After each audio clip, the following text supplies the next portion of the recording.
Namaste. Welcome to Easy Ayurveda. I am Dr. Sudarshan.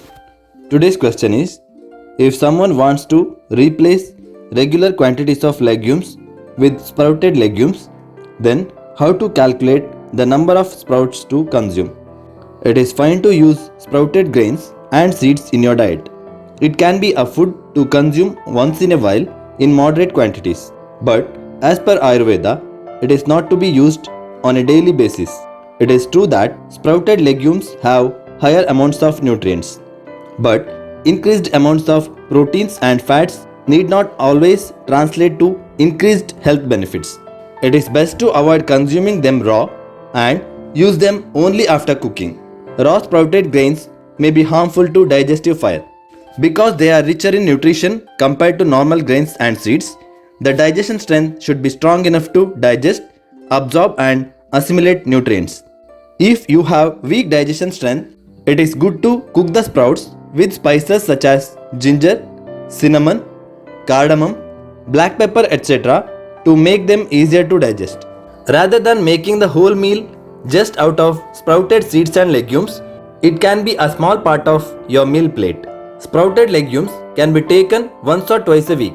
If the normal legumes and grains are replaced with sprouted ones, then there can be some changes in the number of proteins and fats ingested. Why sprouts are not ideal? Is it better to have plain moong dal or as sprouts? Does soaking improve nourishment? Soaking of moong beans cause the nutrients to get dispersed in the water medium. It makes the digestion of the beans easier. Regarding sprouting of moong bean, sprouts are known to be richer in proteins, carbohydrates, vitamins, etc. compared to their normal counterparts. But Ayurveda recommends using sprouts sparingly and has told that sprouts are not good to be used on a daily basis. There is an underlying principle behind this statement. If we take the example of grains such as rice, wheat, etc., Ayurveda recommends using grains after 1 year.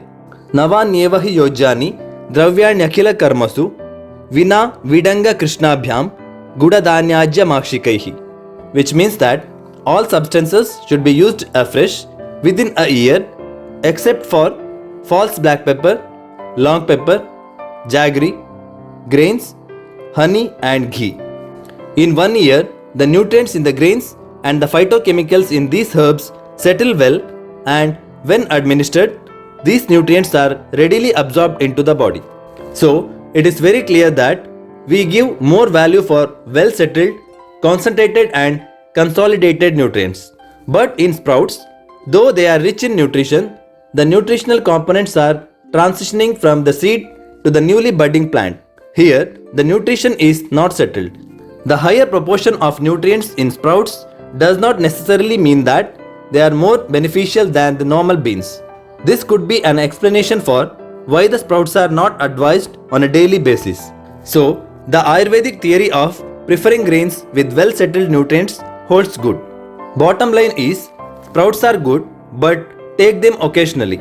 A research study done on 4 variants of Zambian bean varieties shows the below changes. The sprouting was done for 6 days. Increase in protein in sprouted beans 6.32 to 10.4%. Increase in crude fiber content 1.9%. Increase in crude fat content 2.3 to 3.2%. So, this gives a general idea of the change in the nutrition levels before and after sprouting, based on which the adjustment in diet can be made. Thanks for watching this video. To learn more about Ayurveda, please visit easyayurveda.com.